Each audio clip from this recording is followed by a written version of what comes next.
Freddy. Freddy? Spaghetti. I knew it was coming. So in a few weeks, people are going to be going around knocking on neighbors' doors, demanding candy. Kind of an annual tradition in these parts, which is an interesting thing. And to do it, people knock on the door and yell out trick or treat, something I've never understood, because what they really want is just a treat. Yeah, but I guess life's not always that way. And when reading, sometimes you get treats and sometimes you get tricks. Just happens. It's true. So this is our 3rd annual trick or treat edition of books, of course. Yep. So we're going to change it up a little bit. Most of the time we go through our books and say, hey, this one's a trick, this one's a treat. Instead, what we're going to do this time is say, this is a book I've read, and she's going to try and guess if it's a trick or a treat. She's going to share one that she's read, and I'll try and guess whether it's a trick or treat for her. Obviously, they could be different. If we have read these books, we may have different opinions. But we want to be able to share which ones we think will be treats for you and which ones may be tricks, maybe not as much fun to read. Again, this is our own personal opinion, so we're probably wrong, but I guess it's all subjective. All right, I'm ready. You ready? Yeah. Okay. All right, just gonna mix these up here. No particular order. I'm starting with Age of Myth by Michael Sullivan. To lay the foundation here, so the Age of Myth is the first in, I believe it's the first Empire series, Legends of the First Empire series. So this tells a story about a man who kills effectively a god, and sees the ramification that's come from that. And you have this entire race of gods that are now upset and coming to kill people. A really interesting story and an interesting fantasy adaptation. I guess it's not an adaptation, it's just a fantasy story. An interesting one because I read it not knowing that it was part of a larger world, but still really good. It has me interested in reading the second one, which I actually have back here somewhere. So yeah, this is Age of Myth. Classic fantasy setting, fantasy story, basic hero type of stuff. Right up my alley. I feel like you explained it, and you should have let me say trick or treat before you explained I'm sorry. So what do you think? Is this a trick or a treat? I can't decide still, actually. Well, I can't remember if you liked it, but if you have a second one, it makes me want to say it was a treat. So actually, it was kind of a trick.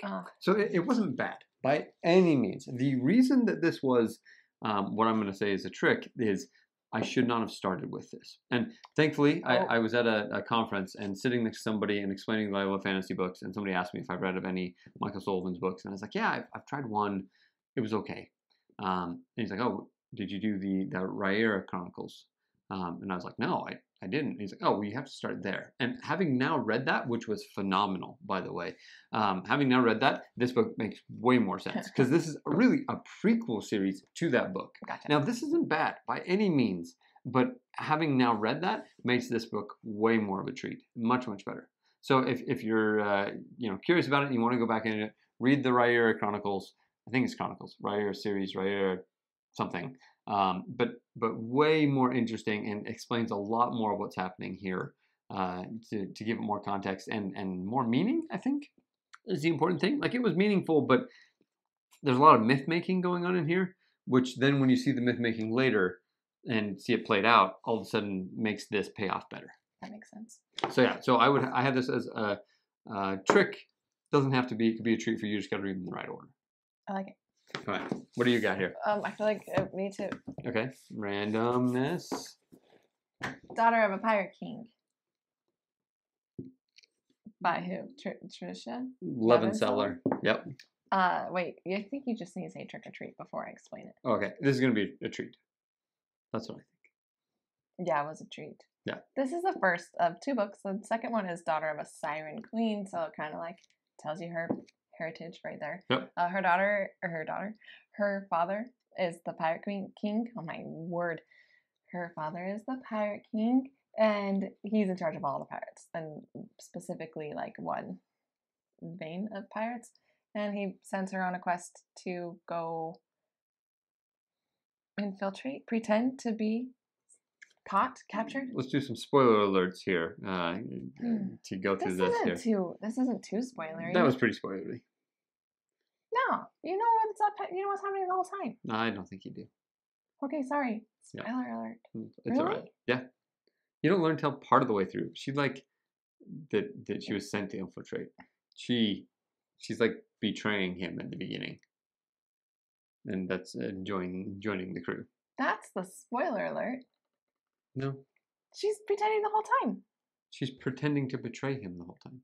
Yeah. Yeah. They don't know that she's infiltrating it, right? She's an inside man. They don't know that until the very end, when, hey, here's what happens. Anyways, great book. What? Hopefully we didn't spoil any of it for you. You know, something I will spoil with this book, though. So I picked this up in Hawaii when we were on the beach. Great place to read this book, for the record. That's fun. But something I didn't know is when you get to the very ending of it, it's got the acknowledgments and thanks. And she's like, I'd like to thank Brandon Sanderson, who I guess she was in his writing class. And it was great. She was really good. I have not read the second one. Second one good? It wasn't as good. So it was more of a trick than a treat? Yeah. Yeah. Actually. Fair enough.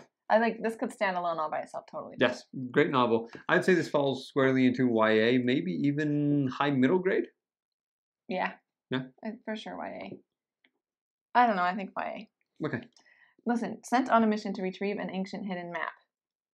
Her father sent her on this mission. Sure. Okay, anyway. Yes, anyways. That's really good. Yeah, really, really good book. Especially it is lighthearted.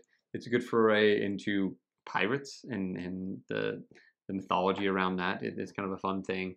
Good Halloween book, also. Yeah, actually a phenomenal Halloween book. And just, I don't know, lighthearted and fun. It's everything doesn't have to be epic fantasy to be enjoyable. And it was really good. All right, ready? Ready. All right, I have the quintessential reading here for sci-fi stuff. Ender's Game. Brief summary of Ender's Game. Wait. What? I think it's a treat. You think it's a treat? Yeah, I do. Okay, well, wait a second. Brief summary of Ender's Game. So Ender's Game. We're doing this backward. We're doing this different every single time. Yes, we are. I'm sorry. So Ender's Game. The world is sometime in the future being attacked by these monsters, aliens, and they're training a bunch of youth to be super strategic warriors to fight them. And they do these simulations where they then have to practice fighting, both hand-to-hand fighting, but also these strategic simulations to be able to fight these bad guys, these aliens. Things happen. I'm not going to throw out more spoilers, but it really is an interesting kind of foray into what really autonomous, or excuse me, more like drone warfare would be that degree in type of way. Sounds about right. So yeah, but it is quintessential sci-fi, right? It's one of those books that if you're thinking of sci-fi and the greatest ever, it falls in that category. Is there? Here's the thing, I don't really like it. Really? I don't know. It's not my favorite. I don't think I knew this about like you. It's fine. It's okay. I just don't know why it's never gripped me the way it has other people. You know, Ender and his. I want to call him Potato or Spud. Potato. What's his name? I don't remember. Yeah, but I guess there's an element of Mary Sue-ness to it, right? Ender is just great at everything. And it sometimes takes the work away from it. Because he's great at everything, the real turn here is kind of when he realizes what's happening and has to make kind of some ethical questions or decisions about certain things. And I guess I just wasn't as interested in it as other people are. So it falls more in the trick category. I completely could see why people would love this book.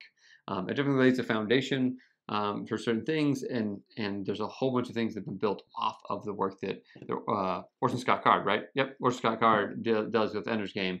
And weirdly enough, I actually love a lot of other Orson Scott Card's other work. His Stonefather is the first one I can think about, but it's the Alvin something series. I'll remember what it is later.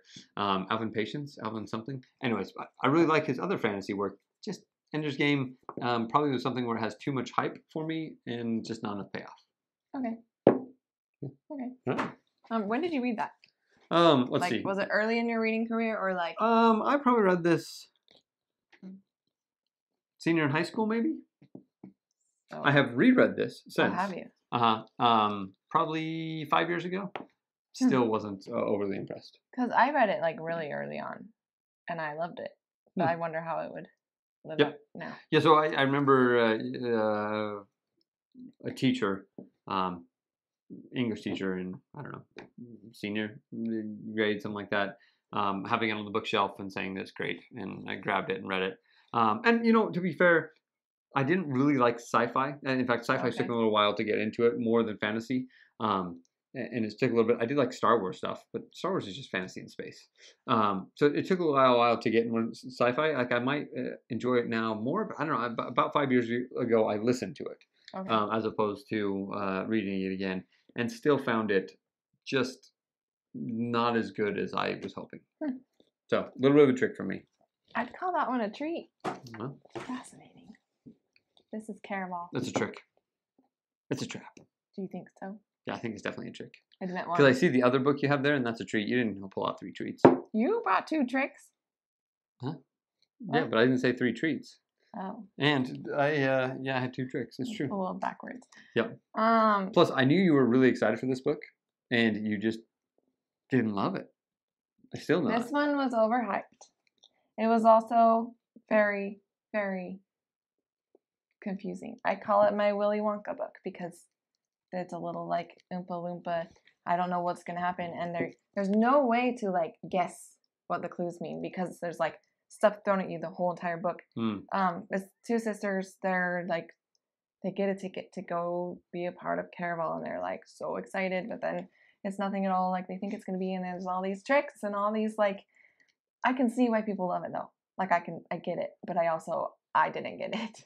So it's embarrassing for me to think that I thought this book's title was Carnival for forever. And when they get 2 tickets, I always thought they went to this traveling carnival, which I thought was a direct competitor to the Night Circus. The Night Circus. Right? Like I just thought it was, how sometimes you get those books where it's like authors write the same idea in 2 different places. Oh, do you know actually a real big problem I have with this book? Is I read it really close to the same time as I read Hotel Magnifique. Okay. And I get these two really mixed up, and both of them are the same. I was just like, what's happening? I can't even follow this storyline. So here's a question I have for you. Okay. The other day we were looking at books, and you're like, oh, I really want to read that book. And then I think it was a prequel or a sequel to this book. Oh, it's like the spin-off. Yeah. Why do you really want to read that book when you haven't read this book? Or you didn't like this book? I am hoping it's just a whole different series. You've got a problem. That's really all it is. I only read this one, though. I never finished the series. It's okay. But I researched, and it said I didn't have to read the whole series. I didn't even have to read any of the series to read Once Upon a Broken Heart. So, why would you want to read that, though? You didn't like this book. Just to give her a fighting chance. If people love it that much, there's got to be some redeeming qualities that I will find in this other series. That's fair. Yeah, anyway, I'm just going to call this a trick, except that I might get some hate for that because it's really popular and people love it. It's fine. Here's the thing. Just because it was a trick for you doesn't mean it's not a treat for other people. Yeah. I'm sure there's plenty of people. I know there are hundreds of thousands of people out there. The Ender's Game has been a treat for them. Yeah. That people love it. Yeah. I mean, it was made into a large motion picture with, I think, Harrison Ford as the director person, right? So it was a big deal. People love it. I just didn't. I imagine the same thing's true here. Yeah. I don't know. Legend. Sorry. This wasn't legendary for me. Sorry. All right. Brings me to the next book. This is The Black Tongue Thief by, it's not Nicholas Eames, Christopher Buehlman. Sorry, Nicholas Eames has the quote down at the bottom, and that's why I was thinking of his name. This is really, if I was going to describe it, kind of a Dungeons and Dragons style quest. Am I supposed to say it's a treat? Because I think it's a treat. Yeah, it definitely was a treat. For you. Right. For me, right? It hits a whole bunch of notes that I really loved. It has kind of the quest, they're going together. It has interesting magic. It has fun fighting. Has an interesting character involved there. Multiple characters. The other thing I like about it is I'm sure that there will be a sequel to this. There may even be one out right now, and I don't know about it. But it felt nice and tied up. Like, hey, here's just a fun quest in this world. And like I mentioned, it felt like a Dungeons and Dragons kind of session or campaign, right? Where you go through and do all this, and there's not necessarily world-changing stakes. It's just world-changing for the characters. And that's something that I loved. It really, really is a great example of fantasy in the classical style, people at a tavern, monsters, bad guys, things like that, done really well. And I highly recommend it if you're looking for this type of fantasy. Pick it up, you'll enjoy it. It's short, pretty to the point, and just a great read for really, it's a weird thing to say, but not a lot of effort, right? Sometimes you have to put a lot of effort into these stories to understand them, to invest in them. This is a snack, right? You can quickly consume it and just get lost in that world for a few hours and be done. I like it. Definitely a treat. Your girlfriend's right there. Who's my girlfriend? Dazzling by Robin Hobb. Robin Hobb is my girlfriend. 70-year-old ladies. What can I say? Okay, I looked it up, and it is the first of the series, but it doesn't look like the rest are out. But that was a really quick search. Also, would I like this book? I don't know if you would. I don't think you would dislike it, per se. But I wouldn't appreciate it? Yeah, you wouldn't quite appreciate it. And you know what it really reminded me of is, and I don't think you've read these, but the Dragonlance series by Margaret Weiss and Tracy Hickman? Margaret Hickman, Tracy Weiss, something like that. Anyways, the two amazing authors who I get their names mixed up that have been writing for forever. In fact, I read an interview just the other day with them. They're in like their 80s and they're just publishing another book, maybe 70s in another book. And they've been co-authoring for forever. Kind of a fun, really fun thing. But their Dragonlance series, which is a world in which part of Dungeons & Dragons is based, really felt similar in here. Similar in that style of, that's why I would call it more classical fantasy. Not classical in the Tolkienist classical, but more, I don't know, Dungeons & Dragons style fantasy, which can be really fun to get into. So really liked it. Also kind of the Forgotten Realms series, if you've read those, this also hit in that pretty well. And again, another example, so Nicholas Eames, who talks about it down here as says, holy heck, this book is awesome, right? His books also felt very similar in tone to this. So if you like any of those, you probably will like this book. Cool. It was a treat. Cool. I have one. It's a treat. Here's the thing. I knew this was a treat because I read it before you, and I knew this would be your favorite book ever. I wouldn't say my favorite book ever, but a favorite for sure. Yeah. So, but I was so worried it would be a trick, which is why it took me like 4 months to read it. She literally had it like on her nightstand, and I was like, look, you're going to love it. It has everything you love in books. You can go back and listen to our trope video where she names the tropes that she likes. It has every single one of them. Yeah, it does. All of them. It does. And like I knew it would be there, but she literally put it off over and over and over again for no reason. It was like months and months. It was for a reason. I had to like manage my expectations. Like it might not be the best book ever. And it will be okay if it's not the best book ever. And then I read it and it checked all the boxes. It was so good. So I'm not mad that I waited because I think I needed to do that to my brain to like, it's going to be okay. And it was great. Okay, sorry. Rebecca Guerreros is her name.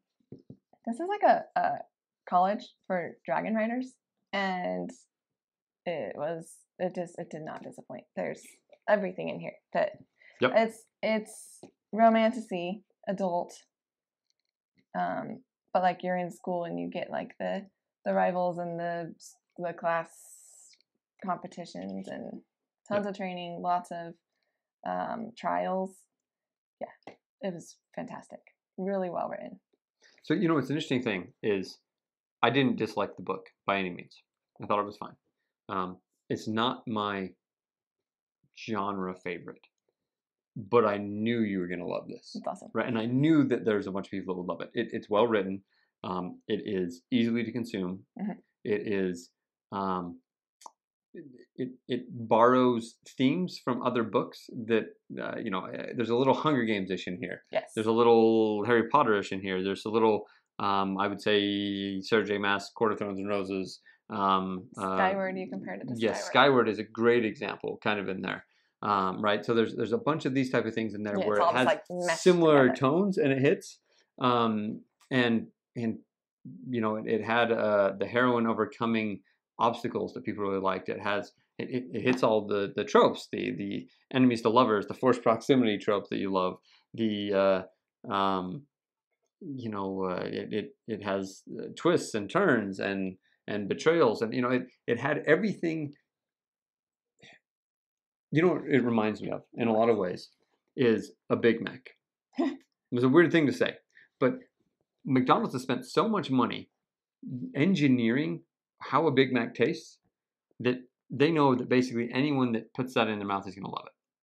Now, that's not necessarily true, but they've spent the money to try and engineer it that way.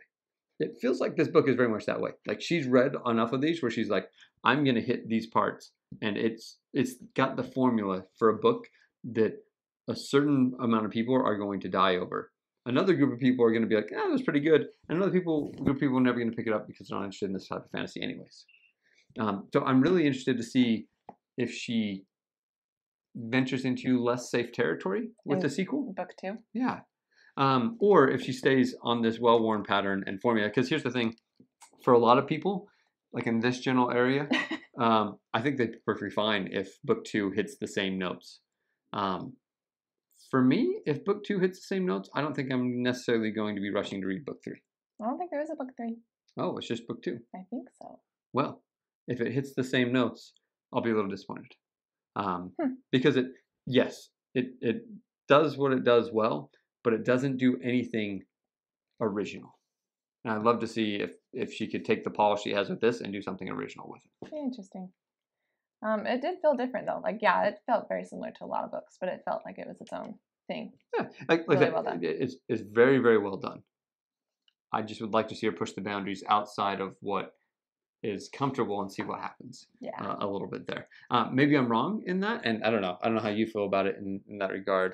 But I would be curious to see where she goes with it, which should be coming out here very soon. 2 weeks, right? Yeah, 3 weeks. Very, very soon. It's exciting. A dragon without its rider is a tragedy. A rider without their dragon is dead. Guys, it's good. I really recommend it. Fourth Wing, pick it up. It's a treat. Yep. So what books for you are tricks or treats? Please share in the comments. Yes, and please. As always, please like and subscribe. It helps us immensely.